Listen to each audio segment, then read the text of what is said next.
My father didn't raise his voice often. He didn't need to.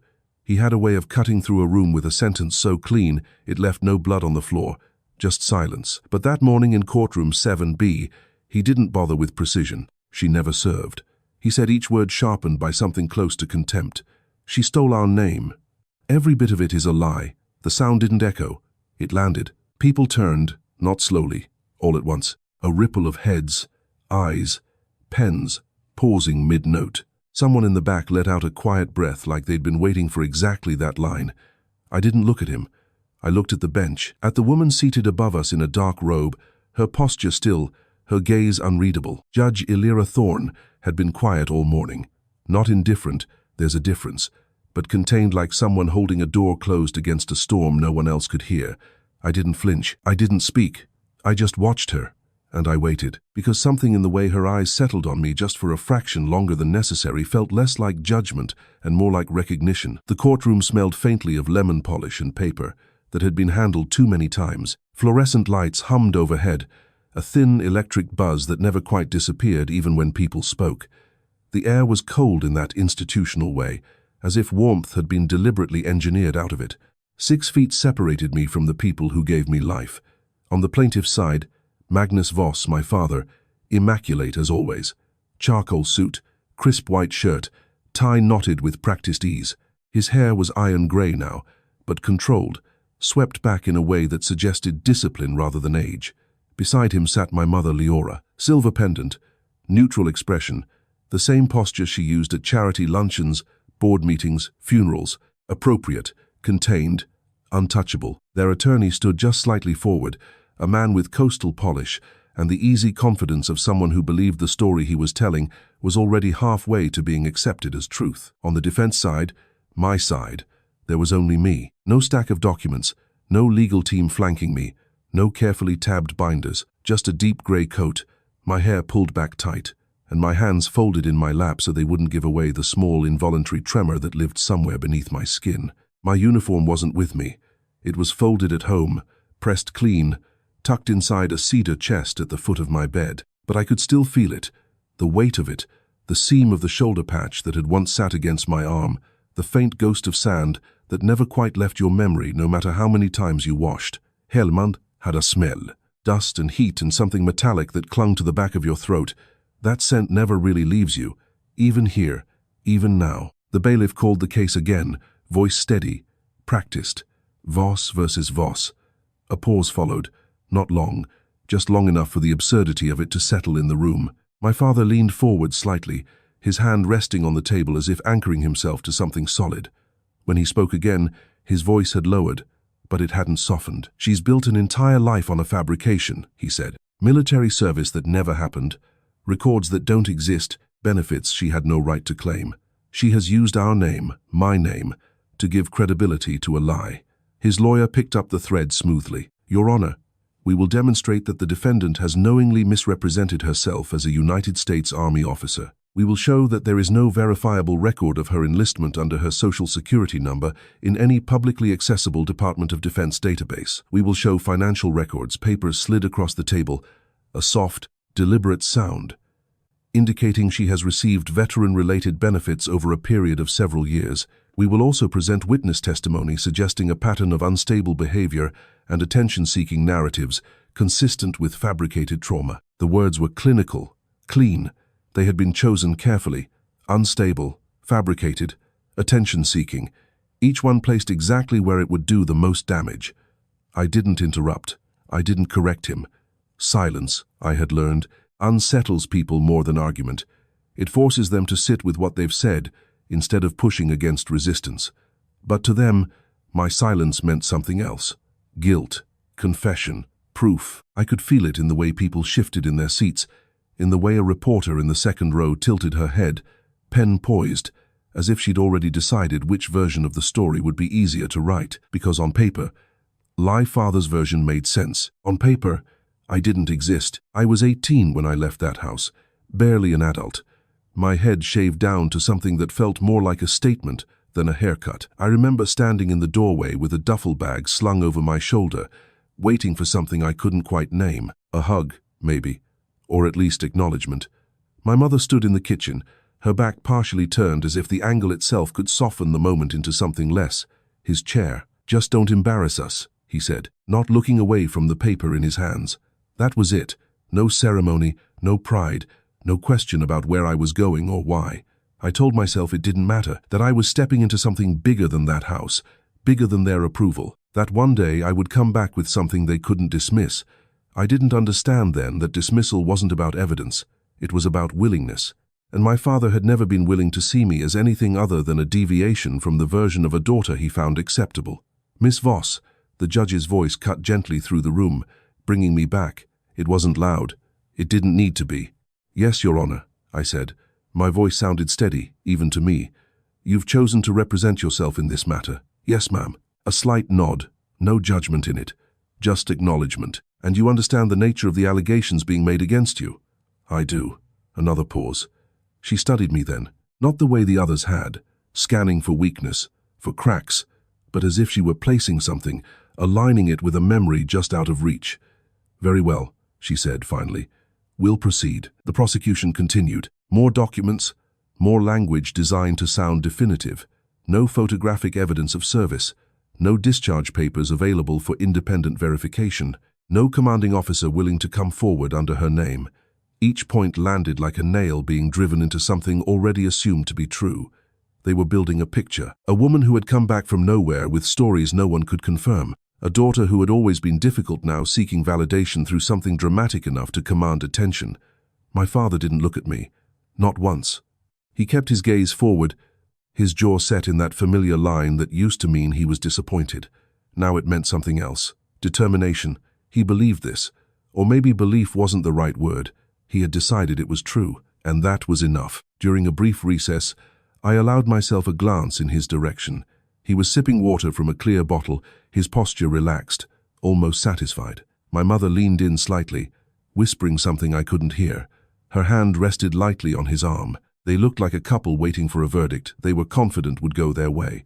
As if this were routine, as if erasing me were just another item on a list of necessary corrections. I looked away first, not because I couldn't hold his gaze, but because I no longer needed to.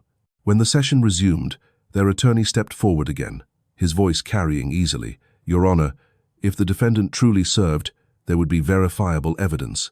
A unit, a record, a chain of command willing to confirm her claims. But instead, we have silence." He turned just enough to gesture in my direction without fully facing me. "We have a narrative unsupported by fact. We have myth." A murmur moved through the room, subtle but present. I felt it, the shift, the weight of assumption settling into place. I didn't respond. I just lifted my eyes once more to the bench. Judge Elira Thorne had gone very still. Her fingers rested against the wood, unmoving. Her gaze wasn't on the attorney anymore. It was on me. Not questioning, not skeptical. Something else, something older than this room. Slower, heavier, as if somewhere beneath the layers of procedure and distance, she had just recognized a detail that didn't belong to a story, but to a memory. And for the first time since my father had opened his mouth that morning, I felt something shift. Not in the room, not yet, but in the space between what was being said and what had actually happened. I held her gaze, and I waited, because if there was one thing I had learned both in that house and far beyond it, it was this. Truth doesn't always arrive when it's called, but when it does, it doesn't ask permission. I learned early that in my father's house, affection wasn't given. It was earned, itemized, and quietly withdrawn when it no longer served a purpose. There were rules, though no one ever wrote them down. You didn't ask questions that made people uncomfortable. You didn't contradict him in front of others. You didn't choose a path that reflected poorly on the name he had spent decades polishing. And above all, you didn't become something he couldn't explain. My brother Draven understood that instinctively. He moved through life like a well-rehearsed dancer. Varsity letters, easy smile, a business degree from Northwestern that my father mentioned in conversations the way other people referenced weather casually, but often enough that everyone remembered.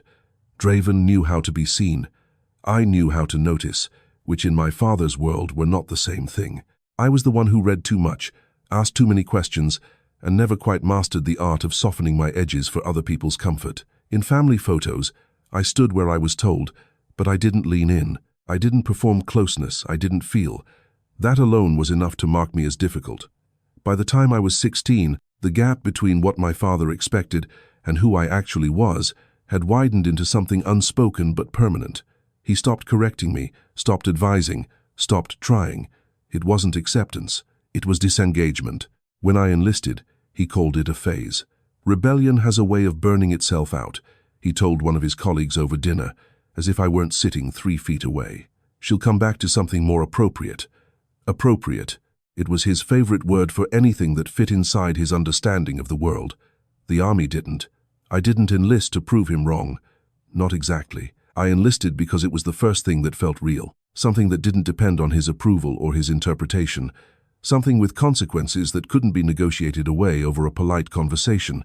Basic training stripped everything down. Name, hair, habits, assumptions. What was left was simpler, harder, more honest. There's a clarity in being pushed past your limits by people who don't care who your father is. No one there knew the Voss name. No one cared. For the first time, that felt like relief. The first deployment came faster than I expected. Helmand wasn't what people imagine when they hear it spoken from a distance. It wasn't a single place. It was layers of dust and heat and tension that never fully dissipated. The air itself felt alert, as if it were waiting for something to break. I wasn't infantry. I wasn't leading patrols through villages or clearing buildings. I was attached to a medical evacuation unit operating in coordination with routes that didn't appear on standard maps. Our job was simple in theory. Get in, stabilize, get out. In practice, it meant arriving at the worst moments of someone else's day, sometimes of their life. You don't remember every face. You can't. Your mind learns to protect itself in ways you don't notice until later. But you remember details, a voice, a hand gripping yours too tightly, the way someone says your name when they're trying not to panic. You remember the wait, always the wait. The night everything changed didn't announce itself. Convoys don't come with warnings. They come with routine, repetition, the false comfort of doing something enough times that it starts to feel predictable. We were 3 vehicles deep when the blast hit. The sound was wrong, not louder than expected, just closer. Immediate in a way that bypassed thought and went straight to reaction. Training took over. Movement, assessment, triage. There was no time to process anything beyond what was in front of you. No space for fear. That came later, if it came at all. I remember the heat first, then the smell burnt metal, something sharper underneath it, someone shouting coordinates, someone else calling out for a medic who wasn't answering, and then I was moving, hands on a body, pressure where there was too much blood. Instructions I didn't remember forming leaving my mouth like they had been waiting there all along. Stay with me. Don't close your eyes. Look at me. I said those things to strangers, to people whose names I didn't know, whose lives I would never see beyond that moment. But that night, one of those faces stayed. Not because it was different, because of what came after. I didn't talk about Helmand when I came home, not because I didn't want to, because there was nowhere for it to go. You can't place that kind of experience into a room where people are discussing dinner plans and social calendars. It doesn't fit. It sits there heavy and out of place until someone changes the subject or pretends it was never brought up. So I learned not to bring it up. 3 years passed before I returned home for more than a few days at a time. By then, the fractures had settled into something stable, predictable. I arrived with a duffel bag, a letter of commendation, and a bronze star tucked into the inner pocket of my coat. I didn't lead with any of it. I knocked on the door like a guest. My mother answered. She looked at me through the peephole first. I could hear the faint shift of weight on the other side before the door opened halfway. "Oh," she said, "you're back." No surprise, no relief, just acknowledgement. I stepped inside. The house smelled the same. Lemon cleaner, something baked earlier in the day, the quiet hum of central air. My father was in the living room seated in his usual chair. He looked up briefly. "Do you still have health insurance?" he asked. That was his first question. Not where I had been, not what had happened. Logistics, practicalities, things he could categorize and resolve. I stood there for a moment waiting for something else to follow. It didn't. I stayed a week, long enough to confirm what I had already suspected. Nothing in that house had shifted to accommodate who I had become. There was no space for it, no curiosity, no attempt to reconcile the version of me they had held on to with the person standing in front of them. At dinner, conversations flowed around me. Draven's new job, a charity event my mother was organizing, a colleague of my father's who had recently published something worth reading. No one asked about the army, not directly, not indirectly. It was as if that part of my life existed behind glass, visible perhaps, but not something they were willing to touch. After a while, I stopped expecting them to. When I moved out, it wasn't dramatic. No confrontation, no ultimatum, just a quiet decision made over coffee in the early morning, the kind where the light comes in through the window at an angle that makes everything feel temporarily clear. I found a small studio near the river. The floors creaked, the walls were thin, but it was mine. I volunteered at a trauma clinic that didn't ask for explanations. They didn't need them. The people who came through those doors carried their own versions of silence. There was an understanding there that didn't require translation. Through a legal aid group, I filed for veteran benefits. It wasn't straightforward. Parts of my service record had been processed through channels that didn't align cleanly with civilian databases. There were notations, flags, references to classifications I didn't have clearance to revisit. But eventually, with enough documentation and enough patience, the system recognized what it needed to, or at least enough of it. I didn't push further. I wasn't looking for recognition, just stability. The letter arrived on a gray morning in January. Certified mail. My name written in a hand I recognized immediately. I stood in the doorway longer than necessary, the envelope still sealed, something tight forming in my chest that I couldn't quite name. When I opened it, the language was exactly what I expected. Formal, precise, distant. Magnus Voss versus Kaya Voss. The claim was laid out in clean, structured paragraphs. Accusations of fraud, identity misrepresentation, unauthorized receipt of benefits, damage to family reputation. It read less like a father addressing his daughter and more like a man correcting a public record. I sat down at the small kitchen table and read it twice. Not because I didn't understand it the first time, because part of me still believed there had to be something I was missing. A misunderstanding, a miscommunication, something that could be resolved with a conversation. But there was no invitation to talk, no request for clarification, just a summons. He hadn't just chosen not to see me, he had chosen to define me, in a way that made my existence inconvenient. And then he had decided to remove that inconvenience. Legally, publicly, permanently. I didn't feel anger right away. That came later. What I felt first was something quieter, colder, like a realization settling into place after years of being just out of reach. My father didn't need me to be a liar because he believed I was one. He needed me to be a liar because the alternative required him to confront something he had spent too long avoiding. Something about who I had become, or who he had been when I needed him to see me. Back in the courtroom, as their attorney finished outlining his argument, I could feel the weight of that realization sitting just beneath the surface. They had spent years erasing me in private. Now they were asking the court to make it official, to turn absence into evidence, to turn silence into proof. I lifted my eyes once more to the bench. Judge Elira Thorne hadn't moved, but something in her expression had shifted, subtle, almost imperceptible, like a memory pressing forward against restraint.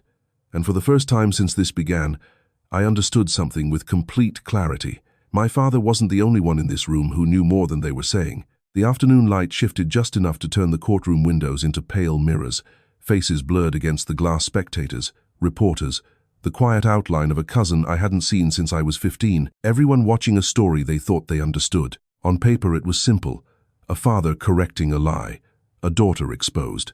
That was the version being built piece by piece with careful language and well-placed doubt, and I was sitting at the center of it silent. "Your Honor," my father's attorney said, stepping forward with a file in his hand, "we'd like to direct the court's attention to Exhibit 7.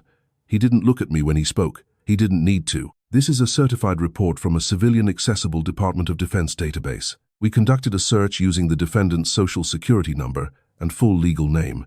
There is no record of enlistment, no active duty history, no discharge documentation available through standard verification channels." He let that settle. "No record," he repeated. The phrase echoed differently the second time.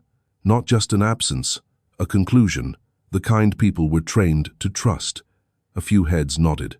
Subtle, controlled, the way people agree without wanting to seem too eager. I didn't move. "Additionally," he continued, "we have obtained financial statements indicating that the defendant has received monthly deposits associated with veteran assistance programs, housing credits, therapy subsidies, benefits designated for individuals with verified service-related trauma." He placed another document down. "The question before the court is not merely whether these benefits were received, it is whether they were received under false pretenses." False pretenses. I felt the words pass over me like something cold. Not sharp, not immediate, just steady. "Miss Voss," he said, turning toward me for the first time, "would you care to explain to the court how you obtained these benefits?" The room quieted. It wasn't loud before, but this was different, focused, anticipating. I could feel it, every pair of eyes, every assumption waiting for confirmation. I lifted my head. "I filed through a legal aid group," I said. My voice carried evenly, using the documentation available to me. "And that documentation would be," he pressed. "Restricted," I said. A flicker of something crossed his face. Not surprise. Opportunity. "Restricted," he repeated as if testing the word. "So the court is expected to accept that your entire claim to military service rests on documents that cannot be independently verified." I didn't answer immediately, not because I didn't have one, because I knew how it would sound. "Yes," I said. A murmur moved through the room, louder this time, less controlled. I heard someone shift in their seat, a pen scratching faster across paper. The narrative was tightening. My father leaned back slightly, his expression unchanged. This was what he had been waiting for, a moment that sounded like confirmation. He didn't smile. He never did not in situations like this, but there was a stillness in him that I recognized. Satisfaction held carefully beneath the surface. "Let's be clear," the attorney said, his tone sharpening just enough to draw a line. "You are asking this court to believe that you served in the United States Army in a capacity significant enough to warrant both commendation and ongoing benefits. Yet there is no publicly accessible record of your service. No unit willing to come forward under your name. No commanding officer prepared to testify." He paused. "No verifiable evidence." He let the silence do the rest. "Just your word. Just your word." I let the phrase sit there. It sounded smaller than it was, less than what it carried, because my word wasn't just a statement. It was the sum of everything I had done in places no one in that room had ever seen. Everything I couldn't bring into this space without breaking something I had sworn to protect. But none of that translated here. Here it was absence. Here it was doubt. I shifted slightly in my chair, my hands still folded, my posture unchanged. Across the room, a reporter leaned forward, eyes narrowed as if trying to catch the exact moment I would break. I didn't give it to her. The judge hadn't spoken. Not since the questioning began, but I could feel her attention. Not the kind that watches for mistakes, the kind that listens for something beneath the words. "Miss Voss," the attorney continued, "if you truly served, there would be people living, verifiable individuals who could confirm your presence, your role, your actions." He took a step closer. "Where are they?" The question landed harder than the others, not because I didn't have an answer, because I did. Too many. Faces, voices, names that came with images I didn't let myself revisit unless I had to. Some of them were gone. Some of them had moved on into lives that didn't include courtrooms and public testimony. And some of them were tied to operations that were never meant to be discussed outside very specific channels. I looked up, not at him, at the bench, at Judge Elira Thorne. Her expression hadn't changed, but her hand had. It rested against the wood of the bench, fingers slightly curled as if holding on to something. "I'm here," I said quietly. It wasn't the answer he wanted. He frowned slightly. "I'm sorry, I'm here," I repeated. "That's not what I asked," he said, a note of impatience slipping through. "No," I said, "it isn't." I held his gaze for a moment, just long enough to let him see that I understood exactly what he was doing. Then I looked back at the judge. There was a shift, small, but real. Her eyes moved not away from me, but inward, as if aligning something. A detail, a memory, something that had been out of place until now. "Your Honor," the attorney said, turning back toward the bench, "the plaintiff's position remains clear. Without verifiable evidence, the defendant's claims amount to narrative. And narrative, no matter how compelling, does not meet the standard required for the benefits she has received or the identity she has constructed. Narrative, my life reduced to a story, something told, something doubted, something optional." The judge inhaled slowly. I saw it, the rise and fall of her shoulders, controlled, deliberate. She glanced down at the documents in front of her, then back up, not at the attorney, at me. "Miss Voss," she said, her voice, "even during your service, were you ever assigned to a unit operating outside standard reporting structures?" The question landed differently, not for the room, for me. "Yes, ma'am," I said, a flicker again, subtle but unmistakable. "Can you elaborate?" she asked. "No, ma'am." Another pause. "Not because you are unwilling," she said. "No, ma'am, because you are unable." "Yes, ma'am." The room shifted again. Confusion this time. Unease. This wasn't following the expected path. She nodded once, slowly, as if confirming something to herself. Was there, she continued, an incident involving a convoy and an IED detonation during your time in Helmand? The air changed. Not dramatically, but enough. I felt it in my chest before I fully processed the words. Yes, ma'am, I said. My voice didn't waver, but something inside me did. Following that incident, she said, were you involved in providing immediate medical intervention to personnel on site? The memory came back sharper this time. Heat, noise, the weight of someone in my hands. Yes, ma'am. Her gaze held mine. Do you recall, she asked, a secondary extraction involving a legal liaison attached to the operation? The room was quiet, too quiet, because no one else understood what she was asking. But I did. I swallowed once. Her arm was hit, I said, high on the shoulder. Arterial bleed. We had to stabilize before airlift. A pause. She kept asking for her report log, I added. Wouldn't let it go even when she was fading. The corner of the judge's mouth moved. Not a smile. Oh, they were for me. The attorney shifted, clearly uncertain. Your Honor, I'm not sure how this line of questioning, she raised a hand. He stopped. Not because he agreed. Because something in her tone made it clear this wasn't a suggestion. She looked back down at the bench for a moment, then up again. Her eyes steadier now, resolved. Counselor, she said, her voice returning to its formal cadence, you asked where the proof was. A pause. You may want to reconsider the scope of that question. The room held its breath, and for the first time since the case began, the version of the story my father had built, clean, controlled, unquestioned, began to show the first fine fracture. The fracture didn't sound like anything at first. No crack, no sharp intake of breath, just a subtle misalignment in the rhythm of the room, like a metronome slipping half a beat off time. People felt it before they understood it. You could see it in the way shoulders stiffened, in the way the attorney's confidence shifted into something more cautious, more deliberate. My father noticed it, too. He leaned forward slightly, his fingers pressing into the table, his posture tightening, not in panic, but in control. He was recalculating, adjusting, the way he always did when a conversation didn't move in the direction he intended. But this wasn't a conversation, and it wasn't his room anymore. Your Honor, his attorney began, forcing a lightness into his tone that didn't quite hold with respect. Anecdotal recollections, however sincere, cannot substitute for verifiable documentation. The court must rely on counselor. She didn't raise her voice. She didn't need to. The single word settled over the room with a weight that pressed everything else down. He stopped. Not mid-sentence, mid-thought. Judge Elira Thorne didn't look at him. She looked at me. And for the first time since the proceedings began, she didn't look like a judge weighing arguments. She looked like someone remembering something she had tried very hard not to forget. You asked where the proof was, she said again, slower this time, each word placed with care. You asked for a verifiable account, a witness, a confirmation that could withstand scrutiny. She rose to her feet. The movement was unhurried, deliberate, the kind of motion that doesn't seek attention, but commands it anyway. The room shifted with her.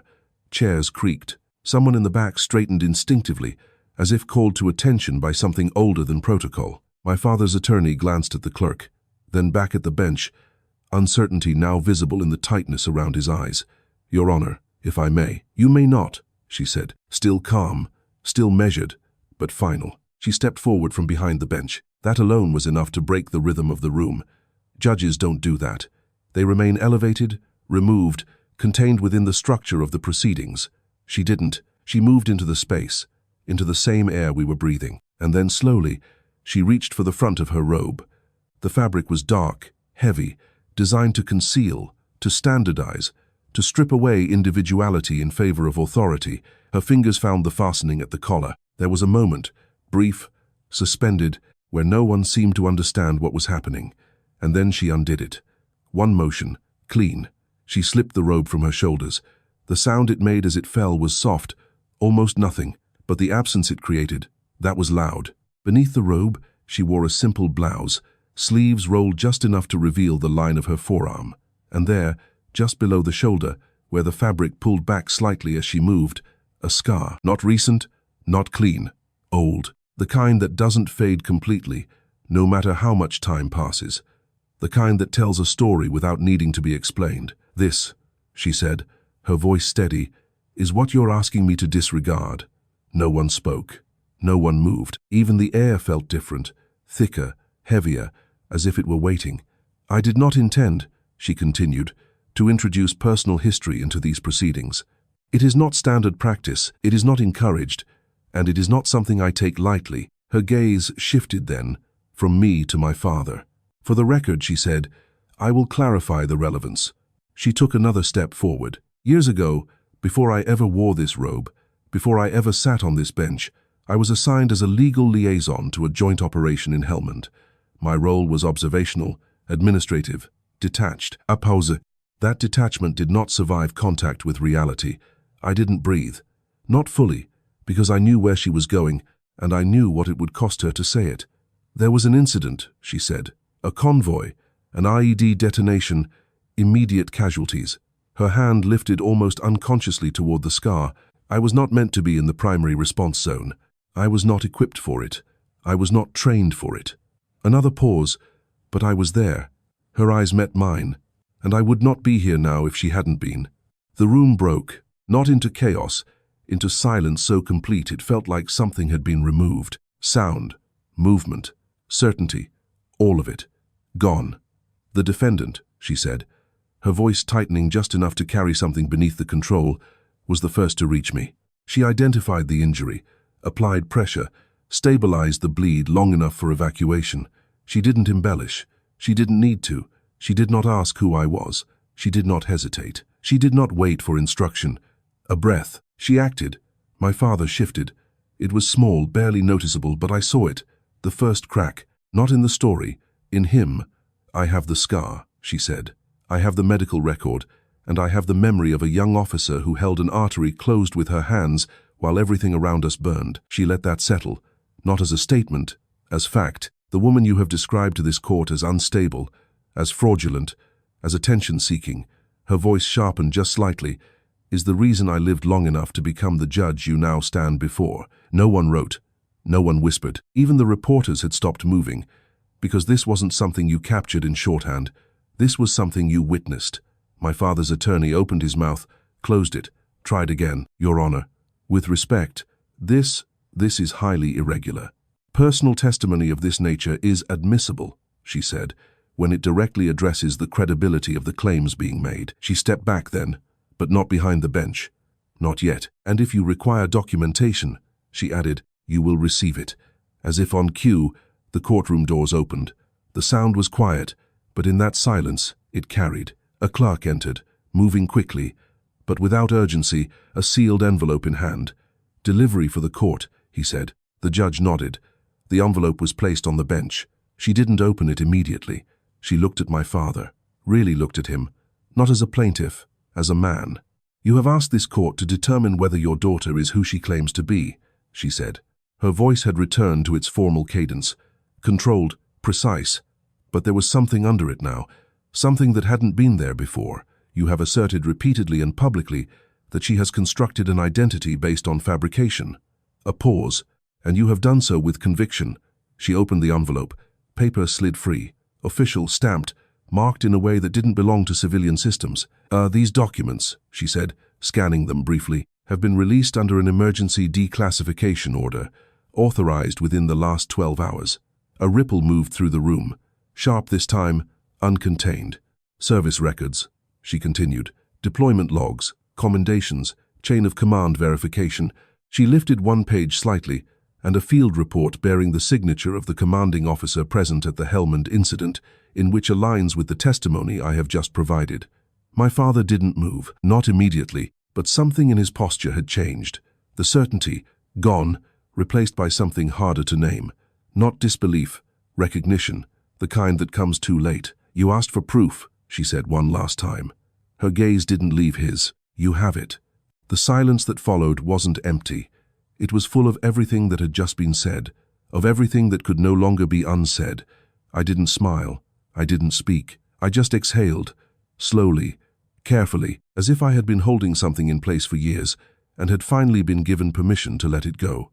The robe lay where she had left it, folded into nothing, authority momentarily set aside, truth standing in its place. And across the room my father sat very still. For the first time in my life, he looked like a man who had run out of ways to control what came next. The ruling itself didn't come with drama. No gavel slammed, no raised voices, no moment crafted for spectacle. Judge Elira Thorne returned to the bench, the robe back in place, not as concealment, but as structure. The room shifted with her, reforming around the familiar lines of procedure, but something essential had already changed. You could feel it in the way no one leaned back into comfort. The case was dismissed with prejudice. The words were precise, final. Not just a loss for the plaintiff, but a closure of the path he had chosen. There would be no refiling, no second attempt to reshape the narrative through a different angle. My father's version of me had just been denied the one thing he trusted most, legal permanence. There was a brief discussion of potential sanctions language, about abuse of process, reputational harm, the misuse of the court as an instrument of personal correction. His attorney tried to recover ground, to reframe the intention as concern, as confusion, as a family matter taken too far. It didn't land. The judge listened, acknowledged, then moved forward. There are moments when a system reveals exactly what it can and cannot do. It could clear my name. It could not repair what had been broken long before we entered that room. People began to move. Chairs shifted. Papers gathered. The low murmur of voices returning tentative at first, then more certain as the structure of the courtroom asserted itself. A young woman in uniform stood near the aisle, her posture straight, her expression composed. When I stepped past her, she raised her hand in a quiet, respectful salute. I returned it with a nod. Nothing more, nothing needed. Behind me, someone whispered my name, not loudly, not for attention, but as if confirming it existed. Kaya Voss. For a long time, hearing it in public had felt like exposure. Now it felt neutral, like something that no longer required defense. I didn't wait for my father to approach. I didn't look for him. But as I reached the doors, I felt it, the shift in the air that comes when someone is watching you with intention. I paused, not out of obligation, out of clarity. Then I turned. He was still seated. The room had emptied around him in a way that made the space feel larger than it was. My mother sat beside him, her hands folded in her lap, her posture unchanged, though her eyes had lost their usual focus. My father's gaze met mine. For a moment, neither of us spoke. There were 1,000 things he could have said. Explanations, justifications, a version of apology that never quite used the word. He had always been good with language, always able to shape it into something that sounded reasonable even when it wasn't. But now there was nothing left to shape. "You made this public," he said finally. Not loud, not angry, just a statement, as if that were the part he couldn't reconcile. I held his gaze. "No," I said, "you did." The silence that followed wasn't sharp. It was hollow. He looked at me for a second longer, as if searching for something he recognized. Then he nodded. Once, a small movement. Not agreement, not acceptance, just acknowledgement that the conversation, whatever it had been, was over. I didn't wait for more. I turned and walked out. Outside, the air was thick with late afternoon heat. Humidity pressed against my skin, grounding in a way the sterile cold of the courtroom never could be. Reporters had gathered near the steps. Microphones, cameras, questions already forming in their posture before they were spoken. "Captain Voss, do you have a statement? Can you respond to the allegations?" I kept walking, not because I didn't have answers, because I didn't need to give them here. Not anymore. The truth had already arrived. It didn't require amplification. That night, I stood in my apartment. The window cracked just enough to let the city's distant noise filter in. A siren somewhere far off. The low hum of traffic, life continuing in a rhythm that had nothing to do with what had happened that day. I poured a glass of water, set it down, and let the quiet settle. I had imagined this moment before, the end of it, what it would feel like to have everything laid out, confirmed, validated. I thought it would feel like victory. It didn't. It felt like absence, like something that had occupied too much space for too long had finally been removed, not replaced, just gone. 2 weeks later, a letter arrived. Heavy paper, my father's handwriting.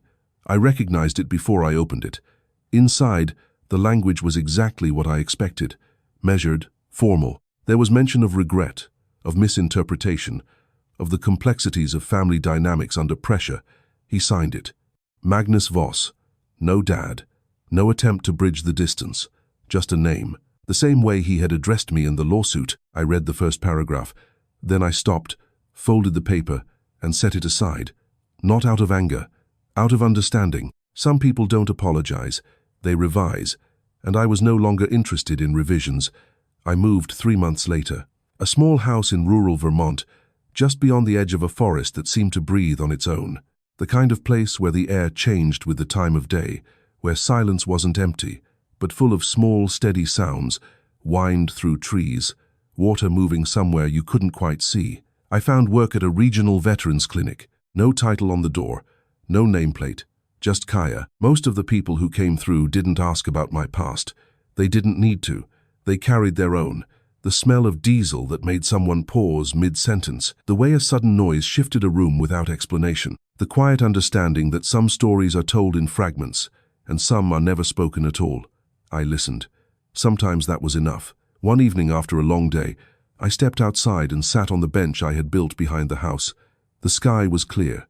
Stars, sharp and unfiltered, spread across it in a way you don't see in cities. I held a photograph in my hand, grainy, old, me kneeling beside a vehicle that no longer existed, my hands stained, my expression set in a way I barely recognized. In the corner, barely legible, Thorn. She had sent it without a note, no explanation. She didn't need one. I placed the photo on the small shelf inside above the fireplace, not next to metals, not as a display, just where I could see it. A reminder, not of what I had proven, of what I had lived. I don't measure time the same way anymore. Not by deployments, not by court dates, not by the absence of calls that never came. I measure it by quieter things now. How long the light lingers on the porch in late afternoon, the shift in the wind before a storm, the way my name feels when I say it out loud. Kaya Voss, not as something I have to defend, as something that simply is. My father never called. I don't know if he read the full ruling. I don't know if he understands what he did, or if he's found a version of the story that lets him keep moving without looking too closely. It doesn't matter. Closure isn't always an apology. Sometimes it's the absence of the need for one. If you've ever had someone try to rewrite who you are, quietly, persistently, until even you start to question it, then you understand something most people don't. The truth doesn't always arrive loudly. It doesn't always come with recognition or applause. Sometimes it shows up in a room where no one expects it and refuses to leave. If this story meant something to you, if you've ever had to stand still while someone else tried to define your life for you, I'd like to hear where you're listening from. Leave a comment. Share your thoughts. There are more stories like this. Stories about truth, about silence, about the moments that change everything in ways no one sees coming. Subscribe if you want to stay with us. We're just getting started.